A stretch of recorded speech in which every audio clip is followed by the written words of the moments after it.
It's time for a little census conversation brought to you by Marcus & Mack, a law firm representing injured people. And joining us on the telephone line this morning, Josh Krug and Stephanie Walters. Good morning to both of you. Good morning, Todd. How are you? You did that both in unison. That was great. If we could work out some harmony, then we'll really be good. Oh, no. We'll have to get that ready for the next time. All right, so we're working from home, I assume, both of you, right? I know I am. I think Steph is, too. Yeah, Stephanie, you're at home? Yep. Oh, terrific. All right, so let's talk about the census. Josh, we'll start with you. Census 2020, we had a map that came up about a week or so ago, and I think it had Indiana County at about 38% response rate at that time. And obviously it's a challenge any year to do the census, but really this year, huh? Yeah, we're keeping a pretty close eye on those numbers, kind of watching them steadily. It's a really neat tool that's available this year through the census to check out the response rates. It's kind of a constant update to it. I actually just checked it this morning before getting on the phone here, and we're over 41%. We're at 41.6% right now. Pennsylvania is at 45% on average across the state.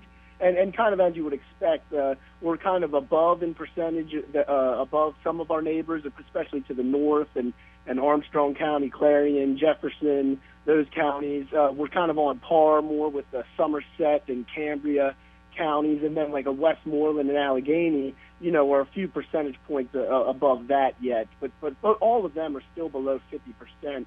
And it is a challenge, Todd. I mean, even though you are able to respond online and by phone, awareness is a tough thing at this point. And some people aren't even getting the forms at home that they would have typically gotten by now, especially folks who kind of live off the beaten path or may have a P.O. box because they don't leave anything in a P.O. box, and they would hand deliver it. And obviously they're not getting any hand deliveries right now. Their operations or the physical operations are suspended currently. Stephanie, weigh in on this. Obviously, we have to find ways to reach all these people, don't we? We do, and that's been one of our struggles. We were planning on doing a lot of in-person outreach and just making that personal connection face-to-face to try to explain the importance. And so now we're having to shift to more remote ways of promoting the importance of it. So what are some of those ways? Well, we have been working with Downtown Indiana. They were awarded a grant through DCED. So we have been able to do some things as far as that. We have some things that are in the pipeline, haven't been finalized yet. I will say that Renda Broadcasting has been very generous in allowing us to advertise on all 4 of their stations. So we do have some PSA-type advertisements going out, and that'll be through the month of April. Mm-hmm. And then we're looking at maybe partnering with Indigo to get some advertisement on buses and other ways to partner with restaurants and things like that as they're doing takeout only. So still have some things that we're trying to get implemented, but it definitely has created a little bit harder of a challenge to overcome. Josh, has this sort of pushed the timeline back for response to the census? Have some decisions been made in regards to that? Well, as far as I know, and I'm pretty well up to date on this, Todd, they haven't made any official adjustments to the overall timeline, like kind of the overhauling goal of getting everybody counted by July. But I imagine that it could happen. I wouldn't be shocked or surprised if it necessarily did. What has happened is they have suspended operations twice now. They extended it, what I mean by that. And that right now it's at least until the 15th of April. But I'm imagining with the social distancing, physical distancing guidelines that have been updated by the presidential guidelines, they're probably not going to be out and about until at least sometime in May. And it could be beyond that. So if it happens, it happens. We're going to go with the flow. But our goal here in Indiana County and the Complete Count Committee still remains the same, albeit challenging. And as Stephanie said, we've had to shift some of our ideas into a different format via online. So we're doing some different things with Facebook, and we're hoping to do a contest between municipalities because we're going to take advantage of that constant update. thing, and we're going to do try to promote through the municipalities kind of a census champion competition, and also a most improved where we're going to be offering just a fun way to promote and motivate, self-response to the census. The challenges are still going to be real, and one of the biggest ones is IUP. We haven't actually kind of come to a definitive conclusion in terms of what we are going to ultimately be doing to address the folks at IUP that may not be here currently and may be in some ways misinformed or confused or for some reason or another not fill out as they should. Even if they're at home right now, they should fill it out and say that they're in Indiana, because that's the directive that we've been given, and it's where they're at most of the year. So they really, even if they're at home right now because of this current circumstance, that's a huge chunk of not only the borough population, of course, but really even the county population. So we've been working as a collective to work with the folks from the census to try to figure out some ways that we could, in the long term, address maybe some miscalculations, regarding it, to try to amend things if necessary. But we're looking at all the different possibilities right now. Stephanie, Josh mentioned that some people haven't even gotten their census forms yet. What are some of the things that you want folks to know here in Indiana County about the census, whether they have gotten it yet or not? I think the thing to stress to people is that it really is so important. It takes less than 10 minutes for most households to fill it out, but its impact really is felt for the 10 years until the next census takes place.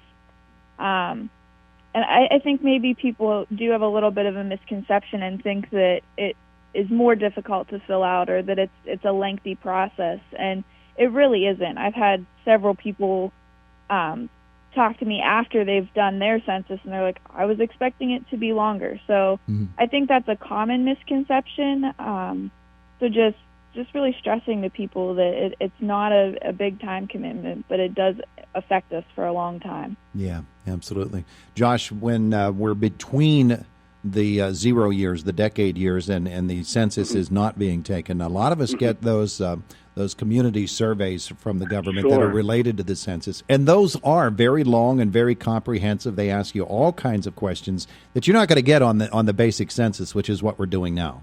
Absolutely. The American Community Survey is what you're referencing, and this is the decennial census. The U.S. Census Bureau does operate continuously, and that they do have different data sets that they develop. And folks like myself and other people in social services and health and human services and colleges and universities across the country and all sorts of folks use that data for a variety of purposes. And the American Community Survey is sent to, I think it's only roughly 1% of the population that gets that. So in Indiana County, it would only be like 800 people a year. But what they do is they aggregate that data over time, and it's kind of a rolling process. And so currently, the most recent data, I believe, that's been released is maybe 2013 through 18 or something like that. I'm not positive the exact numbers, but it is more detailed information, and that's really important. But the real key point here is that for this the decennial census, way less questions, much more of a kind of 10,000 or 50,000 foot look at things rather than more of a detailed questionnaire. And the American Community Survey, I would certainly encourage everybody to respond to if they ever do get it. But again, that's a rolling process, and that's going to continue to happen. This is once every 10 years. Yeah. And really, if a family of five could be $100,000 is what they represent in overall funding, at least, over that 10-year period. I know that Indiana County has been in the process, Indiana County Census folks have been in the process of hiring folks to be the field workers. The people would put in the legwork for those who did not fill out their census.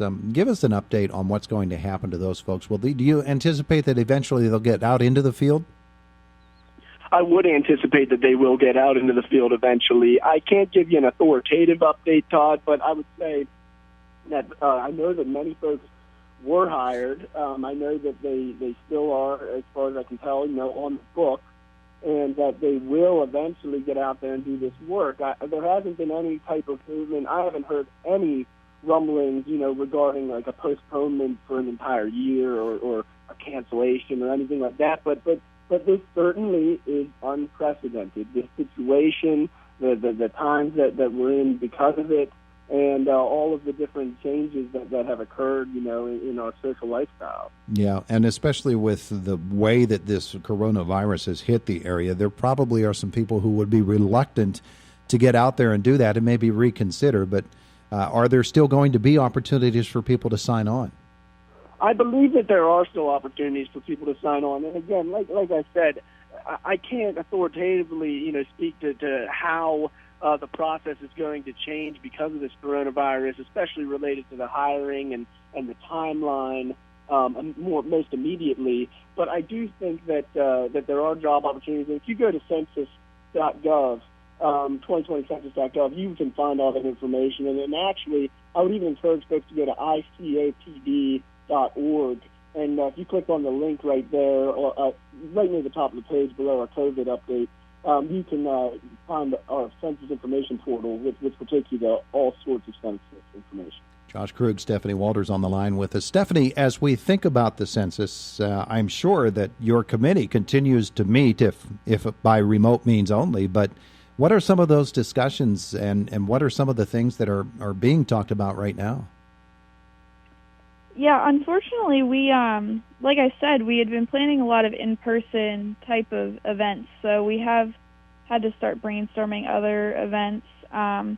It hasn't been a kind of a formal meeting. I've been working with representatives from IUP and things like that, so most of what we've been doing is kind of within our own organizations, and then we just sort of report back as what we're doing as an individual entity, and then just trying to facilitate things that way. We haven't had a formalized remote meeting since going remote, but that is something that we will have to do once we get a little further along in this process also. If I could jump in there, Todd, since Stephanie mentioned IUP, I did want to mention that IUP has been a great partner in this and adapting to the changes, not only with the census, but I think overall in the way that they've handled this COVID situation and keeping people away from Indiana and et cetera. But in terms of reaching out to those students for the census, they actually sent an email to 10,000 folks, and then they put it in their